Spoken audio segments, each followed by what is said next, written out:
just a couple things. First of all, I want to wish women's soccer team luck today as they find out their draw in the NCAA tournament as the Big Ten champs. So really proud of them.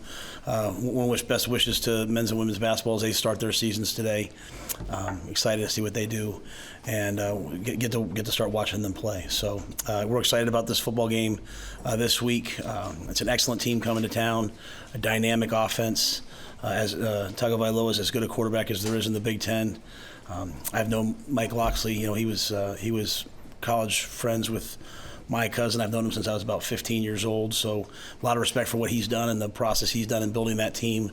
It's as athletic and explosive a team as we'll face all year. So third-ranked offense in the Big Ten, be a real challenge for us, and one that we're excited for, though. So with that, I'll see what questions you guys have. What was Prince Wells' injury Saturday, and what's his availability this week? He was in the protocol, and so wasn't able to get out of it. So wasn't healthy. I shouldn't say that. So potentially we could see him this week. After you look at the film on the offensive side, did you pick up anything that maybe you didn't see initially? Yeah, the shame of it to me is that there were times where like the first drive of the second half would come out and we're running the ball and we're getting 12 yards and 15 yards. But the two things that we need in order to score with kind of where we are right now, we either need an explosive play or to convert third downs. And I know it seems pretty obvious, but those aren't always happening for us. And so, on both touchdowns, we had an explosive play that allowed us, Hinrichs on a scramble, Hinrichs on another scramble. But in terms of coming out and hitting a big pass or hitting a big play, didn't have enough of those in the flow of the game until the game got behind us. So, we had runs that got to the last available tackler, and he made the tackle. So, they came out in the second half much more aggressive. They pressured us. But, I'll be honest with you, I say that every week. Just kind of how people play us. They pressure us, and we're not quite, beating them, to the level we want. Came out with a reverse. It's a play away. It's about this far away from being a home run, and so we have to make some of those plays to win these games, to score more points and help the defense out, especially on a day where the defense wasn't quite at its normal self. I thought down the stretch, to be honest with you, I told the team, I said, this could have been one of those days that we show our team forever, like, hey, this is how you handle the fourth quarter. You're down 10 points. You get these stops. You get the ball back. And, we're really, if the ball gets to the 40-yard line, we're going to kick the field goal, and I think he's going to make it. And unfortunately, just couldn't get those last 15 yards. So, hopefully for us, it's a real growing experience. You got those three freshman receivers out there, and they're playing man, and they're aggressive, and they're grabbing us. And I kind of warned them during the week, it's going to be like backyard football. You're going to have to rip off, and hopefully from what was a very disappointing game, there'll be some things that our guys take away from it. But I'll say, Steve, we had some real missed opportunities on offense that to me, you have to win games in November. You mentioned the defense. How much of Saturday was just general wear and tear, getting a little banged up, and how do you balance having that edge in practice with being, keeping your team healthy and fresh in November? Yeah, I don't think any of it was that. We got beat on man on the first drive, man to man, and guy doesn't play his guy in man, extends the drive. Tampa 2, the middle player comes running down on a draw fake, and the ball gets thrown over his head. Double pass, the corner comes running up. Touchdown pass, guy jumps outside, thinking it's a fade, the guy runs a slant. None of that has anything to do with any of that. What we're learning, everything is about learning how to win, and I think we've learned how to learned how to win, but winning in November is completely different. You get everybody's best. They game when you come in with a winning record, they game plan you and they attack you and they take their shots at you. And we're in man to man with a middle defender. They're throwing posts down the middle of the field, and we got to pick those balls off. There's plays that I know our guys can make that when we got to that moment, we just didn't go make them. And so that falls on me. My job is to teach them how to win these games in November. You have sacks, you need the sack fumbles. Ball gets batted up in the air, we catch it in the red zone, and then we drop it. So, and I'm not talking about Makai dropping it. I think Makai can catch that ball too. So I don't think any of it is wear and tear because, they might have had a run here and a run there, but we stopped the run like normal. We got to the quarterback. But if you look back through the course of this year, our defense has done a lot of really, really great things. We have not taken the ball away enough, and we give up explosive passes. And the explosive passes, it's one thing when the guy jumps up and catches the ball on you. We keep playing.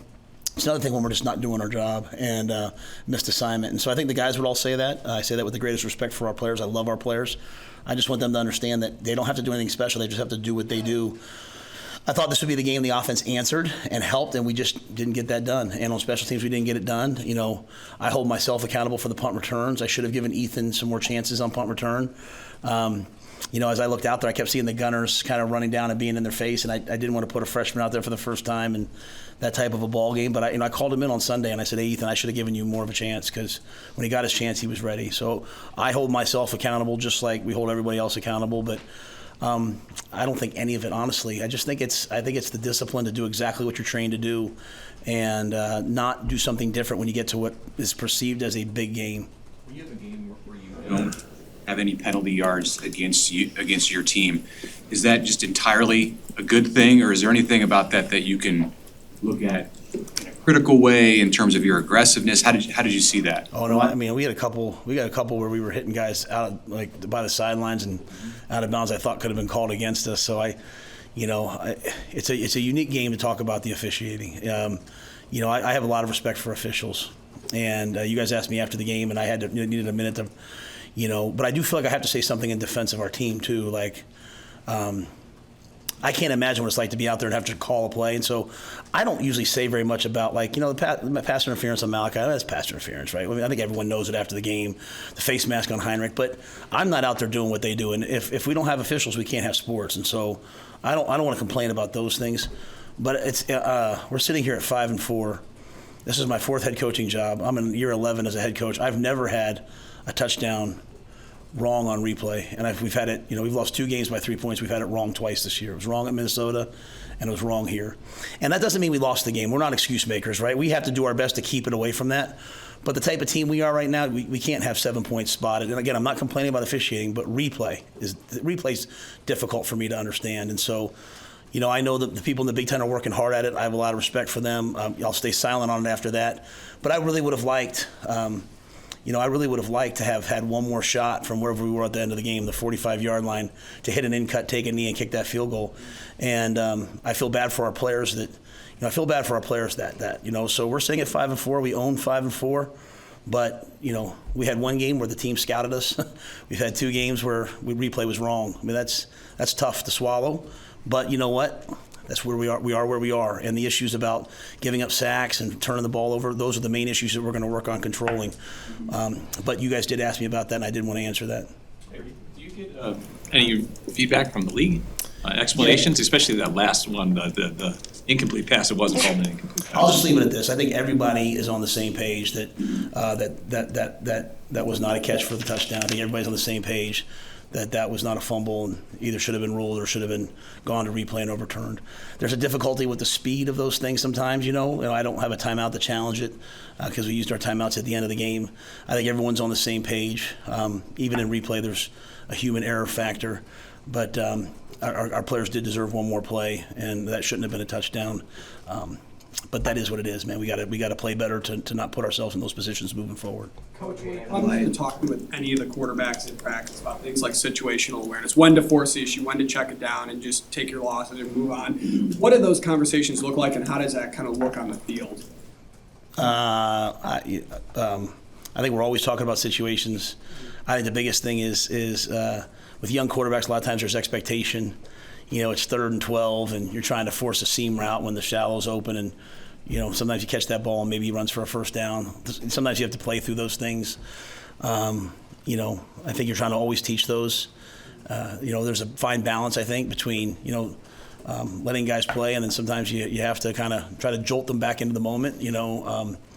But, you know, hopefully you build up enough trust with the guys that they understand when you're doing which and why you're doing it. I think there's a science to coaching and probably an art to coaching, and it's probably about doing a little bit of each. How do you analyze how Hinrichs, growing on the job, and how he's taking teaching from games like Saturday? Here's what I love about Hinrichs. Not everyone would want to be the quarterback in this situation right now. There's a lot of pressure.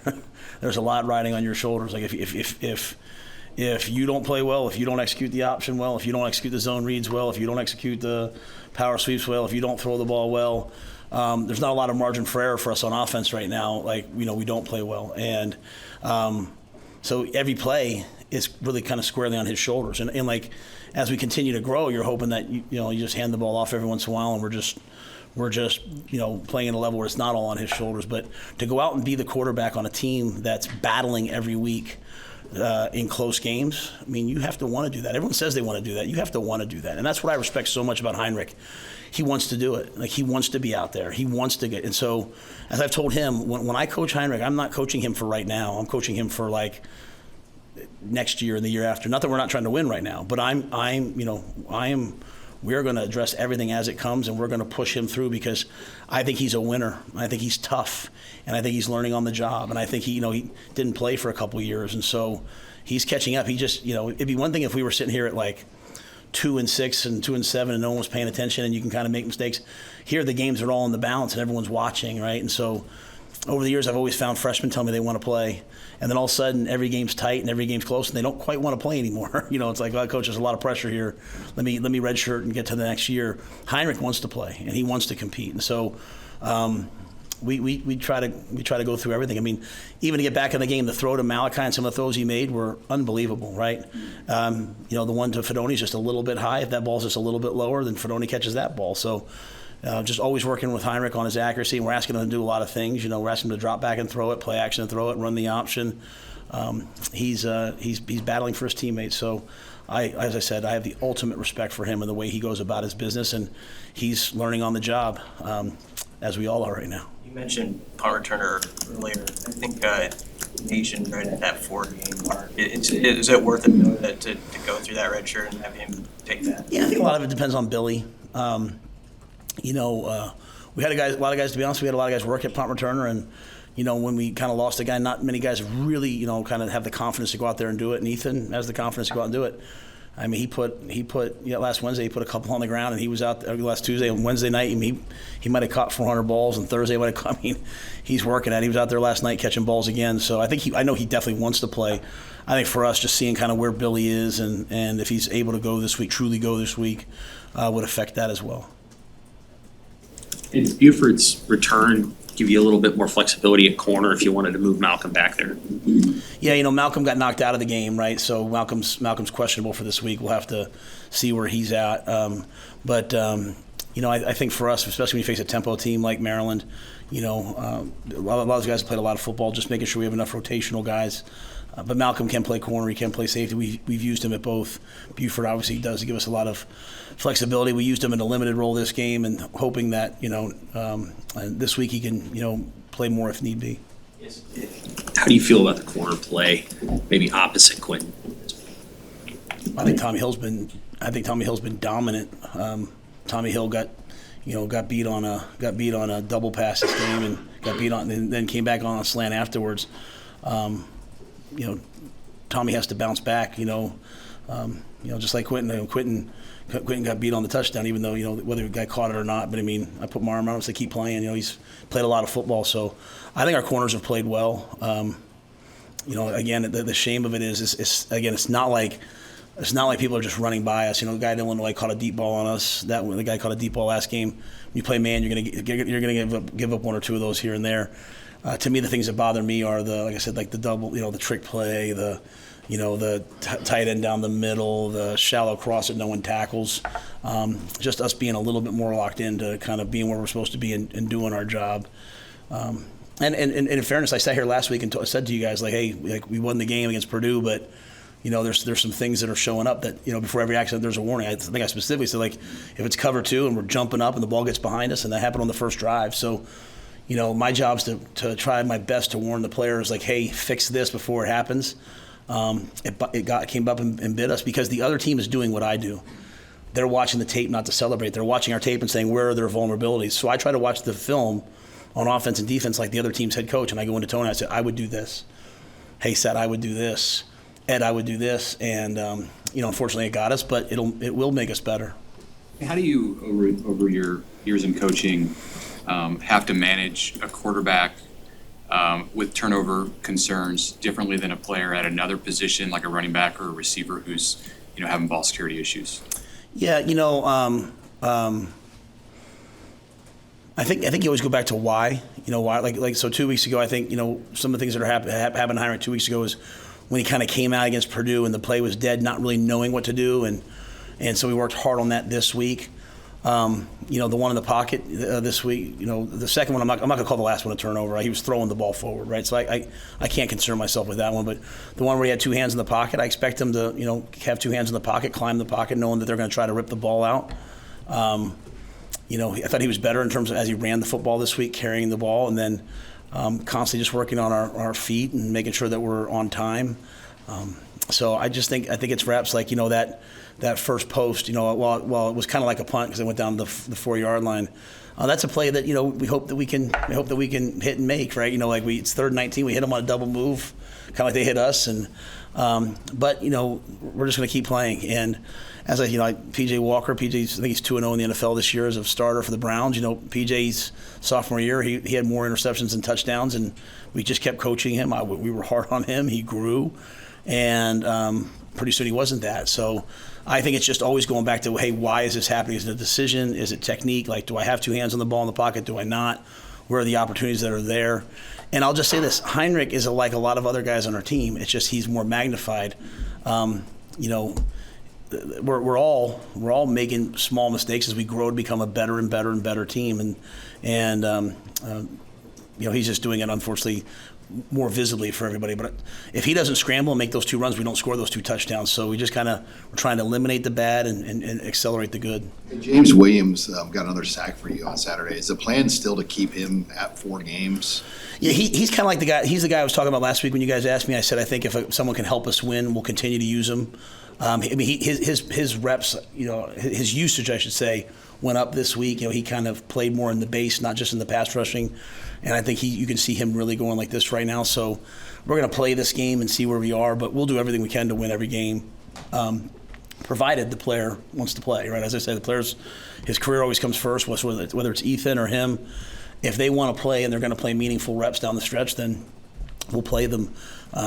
So yeah, right now we have the luxury of just focusing on this week, and we'll need it this week. I mean, if you watch the quarterback, he's Patrick Mahomes, and he looks like Kyler Murray back in college. He runs left, he runs right. You don't see many quarterbacks in college football that can roll to their left and still make explosive plays. He can do everything that you've seen his brother do. He can do, and he does it with a lot of flair. No look passes. So guys like James, we'll need those guys. Hopefully, we have Prince Will.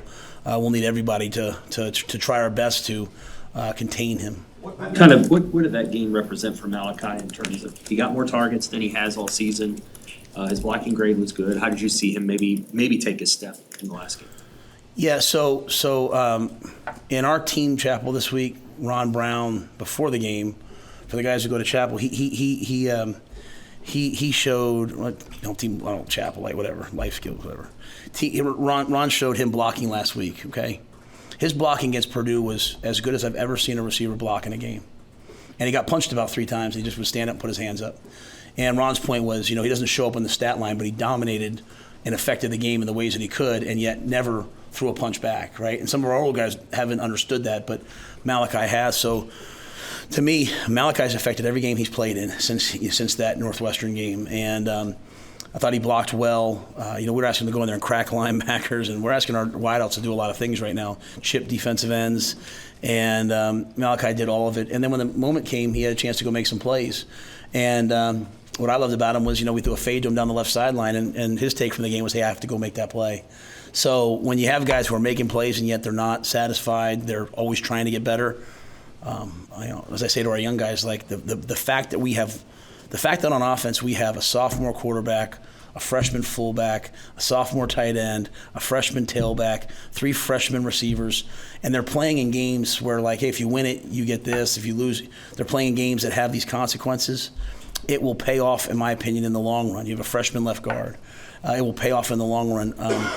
And you know what? They went out and they played man against us, and they grabbed us, Sam, and they got in our faces. And so the Jadens and the Jalen's, they had to adjust to that. A team like Michigan State, those guys out for Michigan State now, everyone was talking about their record. I kept thinking back to 2 years ago when they won 11 games. like you win 11 games, you don't just quit. And they made the championship caliber plays. So I think Malachi having those opportunities, recognizing, hey, I can do it. What do I need to work on? We'll need him this week. They're going to come out. They're going to play man against us. They're going to pressure us. And the Malachis, the Jadens, the Jalen's, the Bullocks, the Hans, we have to do more to get them involved. Without seeing practice, I ask this because we don't see practice. The quarterback right now, is it a defined 1, 2, and 3 for you guys? We give Jeff reps with the ones at times, so he gets to rotate in. We're not like your traditional practice. We get more guys reps. So there were times last week, early in the week, that Chubba took some reps with the ones, here and there, not as much. He gets more 2 reps and then some 3 reps. But yeah, Jeff does get reps with the ones, as does obviously as does Hinrich. 7 sacks allowed last Saturday. Are you comfortable saying how many of that's on the protection and how many of that's on Hinrich, and what made Michigan State so successful in that area? Well, one was unfortunately a quarterback draw that had an RPO with it, and we should just throw the RPO and probably have a pretty good play. And went to run the quarterback draw and we kind of just stopped, and I can't count that one. One obviously was at the end of the game we did get hit. It was an incomplete pass. 2 were on the tailback. So I just think it's kind of across the board. I don't say that to blame the tailback. I just want all of our guys on offense to recognize, like, hey, all of us just have to keep getting a little bit better. And like I said, for Emmett Johnson, he's our 3rd down back. He's a freshman. Like, he needs to learn these lessons now. He got hit with a pick game, and they came back and hit us with the same pick game again later, and we made the same mistake twice. So I walk in on Sunday morning, I walk right into EJ, and I'm like, did we cover this on the sideline? How could this possibly happen? I go back to Emmett too, and then I say, okay, I have to do a better job of teaching these lessons. So we watched this tape as a team together, everybody at once, just so we all could see, hey, how do you win and how do you lose? And so I would say protection kind of goes across the board.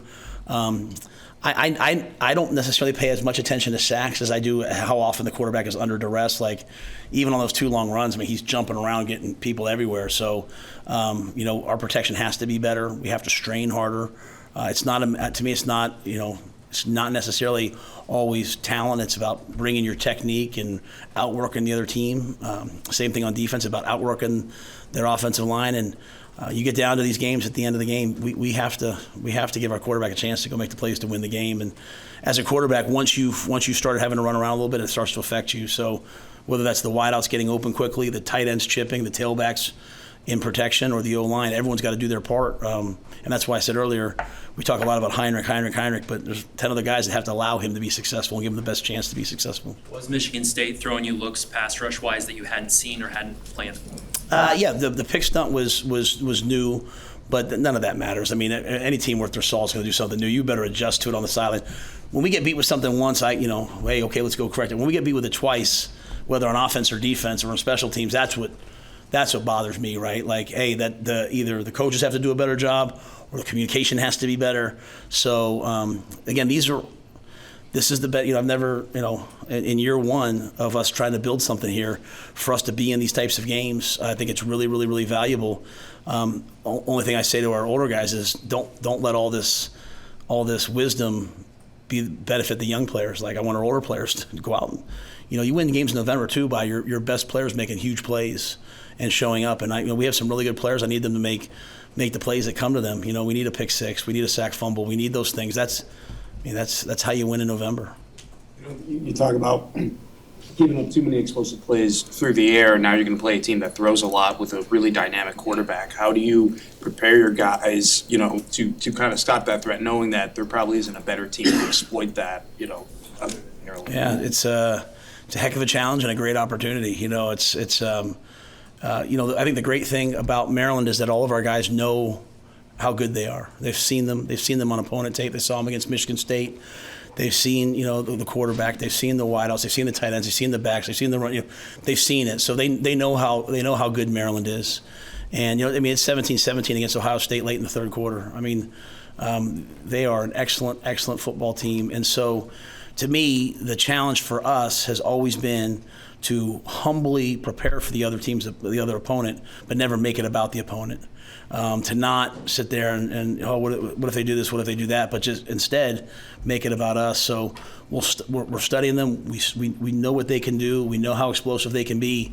But we got beat last week when our eyes weren't where they were supposed to be, or when we're in a third and we come running up on a run play and the ball gets thrown on a double pass. So, again, the lessons always go back to just, hey, guys, trust yourself, trust your technique, do your assignment, play hard, play together, and you're probably going to have a chance to win games. And even though we didn't do that the whole game, it was still 2017 late in the game. And so you still had a chance with the ball at the end to go win the game. So let's just build off of that, it's a really, really explosive offense. It's a real challenge for our guys, and they know what's coming. They won't be surprised.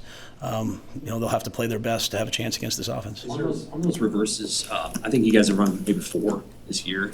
And I don't know that any of them have gained more than like 7 yards. Obviously, it's designed to be a big play. Is there something you want Jalen to maybe do a little differently on those runs? No. Because he has so much speed to try to run around everybody? Or? Yeah, and you're right. We would love for those to be longer. To me, those plays, those are kind of like the Miami Dolphins are doing it now. We kind of consider those like just run plays or just like end around type. They're not really like a true like down the line. Probably should run reverse, more of a traditional reverse at some time, but those are like gap scheme end arounds, just trying to utilize him as an extra rusher. So, I always say like, hey guys, when we call those plays, get 5 yards, get 6 yards. But I just think it's guys down the field making one more block. And again, when I look at things, I'm always like, how far away were we in that game from having the explosive play that breaks the game open? We're kind of about that far away. Honestly, and I took a piece of turf after the Colorado game and put it in a box. I said, hey guys, you guys were this far away in Colorado from batting that ball down. And I just kept showing them like the blitzes, and the guy takes a bad step and he gets there and Shador's hand's here and we're here. And I was like, the difference in winning and losing is this much. Well, you take that approach, right? But then you start to win and you start to, yes, coach. Yeah, I got you, coach. We get to this ball game and throw the double pass and we come running up and we kind of stop our feet and then we jump and Alante's throwing the ball and we're about this far away. And so that's what I feel like sometimes on offense. Like it's like this far away, right? Like we're, even that last pass, like he's throwing that ball to Jaden. And if that ball doesn't get knocked out of his hands, Jaden's got an explosive play and we're going to kick a field goal. But again, so can we strain that much harder? Can we prepare that much better? Can I coach that much better? That's the difference in winning and losing when the margin of error is this tight for us. Like this is where the margin of error is, and so we've got to strain more. We've got to battle more. We've got to prepare more, and so it's the same thing on those reverses. Same thing on like some of the plays in the first half. Like we're just that far away from one guy's making a tackle and. All I know to do is just I keep going back to I keep going back and pounding the rock and hoping that it splits this week and all of a sudden you score more points. This is an excellent run defense, so you better do it against them. But yeah, I feel like it's Malachi catches that seam route and runs and the guy just gets his leg. Thomas catches the ball and the first slant and they just run and they catch his leg. Like we're about that far away from making more plays and a game like that mattered. Coach, 2 more. Being so young after a loss like this, is it easier to have a young team to flush things away and being so close to bowl eligibility with all the pressure built in? Is it better to have a young team and maybe not have been around here so much? I don't know. I mean, at the end of the day, we have who we have. I mean, I really trust our older guys. I trust Luke. I trust Ty. There's no group of guys I'd rather be doing this with. Corey, our strength coach, came in. He's like, he talked to the guys, and he comes in to me on Sunday. He said, maybe some of the things I said to them and we said to them, maybe some of those things affected them, the pressure. And let me just say this. I told our freshmen at the University of Nebraska moving forward, every game in November had better be a big game. It better matter. Okay, so yeah, like I was like, well, we should have taken the pressure off of them. That's what's wrong. Like you got to learn to be so comfortable with all the pressure in the world on you and the game hanging on your shoulders. And so, yeah, we put pressure on the players. Yeah, we put pressure on ourselves. I'm glad that they recognize that. Hey, if we won that game, we had a chance to go to a bowl. I'm glad they recognize if they won that game. Hey, we're kind of alive maybe in the Big Ten West. You have to come face to face with your demons and your fears and say, Hey, when that was happening, did I play free and loose or did I play tight? You know, like the guys will tell me last year at Iowa, like, kind of like, hey, the season was over. You know, they found out, Coach Joseph, who they obviously really respected, was, I was coming, he wasn't going to be the coach, and they just kind of were like, hey, let's go play, and they kind of just went out and played. Well, anybody can play when there's no pressure. Like, can you play with pressure? And so that is what we're trying to learn. So I don't want them, like, I think that's what we sometimes, me, I won't say anybody other parents, but I'll say maybe I do. I want to take the pressure off my kids and just, my kids have to learn how to deal with adversity and deal with pressure and deal with all these things, because when you do, you become unflappable. And so we're so lucky that in November, we're learning these things, right? We're learning these things. We're seeing with the adversity. I mean, I talked about the replays, right? That we're not making it about that. Like, that happened, and yet we still have to overcome it. We're talking about, like, the turnover. We're not going to make it about any one thing. Every player and coach has to be better under pressure, and that's again, here we are this week, right? If we win the game, we get to be bowl eligible. Okay, well, how did talking about that last week help us, guys? It didn't, right? Like, the football mattered. So I'm talking about for our team, right? Not you guys. I'm saying for our team. Like, just go 1-0. Hey, I have an idea. Like, when you're playing the third, just play a third. And when you're blocking the D end, just block the D end. And just do what we do and play football. And in the most pressure with everything on the line, if you can just be in the moment and say, what's my job? To block that guy. And you block him exactly like you always have. That's when you become a good team. And that's what great players, that's the benefit of them. Like, Christian McCaffrey could sit there with all the pressure in the world, and he could just hear the play call and play it as hard as possible and not let anything affect him and then say what's next. And we didn't do that on Saturday. We were kind of like this, and we have another chance this week. And so I'm glad we're in that moment. Mitch, I'm sorry. Yeah, hey, to clarify, when you said earlier, when you were talking about the replays, and you said you also lost one game to a team that scouted us, just to make sure, I know what you're referencing. I don't want to be I'm just wrong. saying, come on. Yeah. I mean, I'm just saying, I feel for our players, right? I feel for our players, right? Like, at the end of the day, like they're out there battling, trying to get to bowl eligibility, right? We're sitting there with a 5-4 record. You have a touchdown taken away from us at Minnesota. You have a touchdown added to them at at this game. And let me just say this, I called Harlan Burnett on Saturday night. I called him. Okay, and I texted back and forth with him on Sunday morning. I have the utmost. I don't want to do anything to diminish Minnesota or him. I'm just saying, for our guys, I got to sit up in the front of the room, and they say they're watching ESPN and they're watching people talk. They're watching Ryan Walters speak some facts as they're getting ready. They're like, Coach, well, what do you think, Coach? And so, my number one job is always to advocate for these guys and push these guys to be great. I do want to say that, like, this is kind of. That part of it's kind of, I don't know what the right word is, kind of crappy, right? It's also good for our guys to learn, like, hey, you know what? No one cares. No one feels sorry for us. Like, those plays happened in this game last week, and you know what? They didn't change the score. And you know what? The other thing happened, and it is what it is, right? Like, we just got to control what we can control. Make sure I wasn't misunderstanding you on that, but I mean, where are you at with that? I mean, as far as the conversations that happen in the league. Oh yeah, no one's having conversations with me. I mean, I just, at the end of the day. What's the Husker prayer? Dear Lord, the battles we go through in life, we ask for a chance it's fair. That's all I want. I want every game. I want the 60 minutes of the game to be fair, not tilted one way or the other. And I just think I want to do things right, so our players learn the difference between right and wrong, even in competitive equity. And I think it's a shame when people say, "Well, would it have mattered?" You know what I mean? Like, if it's a great analogy, but I'm afraid to use it. But so I just yeah, it is what it is. I mean, other people have talked about it. It happened, whether it affected or not. None of that matters to me. I just feel bad for our guys. As they look at me, like, hey, Coach, what are you doing about this? So I do feel like I need to say something on their behalf. We carry this record, right? But I just want everything to be fair. That's all I care about. You have a large staff. Is there one person on your staff, anyone who you don't know what they're doing? How do you keep track of a large staff? Because that seems to be the argument that Michigan's making. We just had no idea this person was doing that. Is that something you would be able to say, or don't you know what every single person on your staff is doing as the CEO and leader of the program? There's not an analyst on our staff that wouldn't be at a football analyst that wouldn't be at a away or home game with us. At a home game, there's not one person that doesn't have duties assigned. At an away game, there are some people that we would leave behind, but there's not a coaching analyst on our staff that doesn't travel with us and have a job. yeah, I mean, I'm trying very hard here. I just think, you know, I mean, at the end of the day, like, you know, it is what it is. You know, I'm only speaking for our team. I don't ever want to cast shade on other people and other teams. Like, I've been that guy that, you know, the whole world's kind of taking shots at you, and you know, so I'm not saying that. What I am saying is I just want the 60 minutes of the game fair. That's all I want, the 60 minutes of the game fair. And, you know, if we have a game and it's a big game and we have recruits from all over the country come in and the game gets ugly quickly and gets ugly right away, and those kids all kind of look at me like, well, should I, you know, I mean, even if you lost the football game, it's a little bit more entertaining if it's a little closer. So again, I just want everything. I want everything to be fair. But at the same time, like when I called my son after the game, my son said to me, he said, tough calls, Dad. I said, yeah.